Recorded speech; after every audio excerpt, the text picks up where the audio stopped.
नाज़रीन हाणे ख़बर अवां ताईं पहुचायूं पिया त शहदादकोट में ॾोहारे ने कर खणी वरितो आहे। राइस मिल जे वापारी खां 6 लख रुपया हथियारनि जे ज़ोर ते फुर, जॾहिं त जवाबदार फरार थियण में कामयाब थी विया आहिनि। ख़बर जा तफ़सील अवां ताईं पहुचायूं पिया त चांवरनि जे कारोबार जी सीज़न शुरू थियण शर्त ॾोहारी सरगर्म थी विया आहिनि, जॾहिं त कंबर शहदादकोट जे तालके शहर शहदादकोट में ए सेक्शन थाणे जी हद मां ॾोहारियुनि राइस मिल जे वापारी बख्शल मंगसी खां 6 लख रुपया हथियारनि जे ज़ोर ते फुर करे वरिता आहिनि।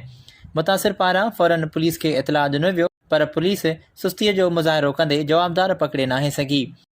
मुतासिर वापारी बख्शल मंगसी मीडिया सां ॻाल्हाईंदे चयो आहे त बैंक मां रक़म कढाए मिल तरफ़ पे वञा त ताड़ में वेठल फौरन फुर करे वरिती आहे। खुदारा जवाबदार पकिड़े इंसाफ़ ॾिनो वञे।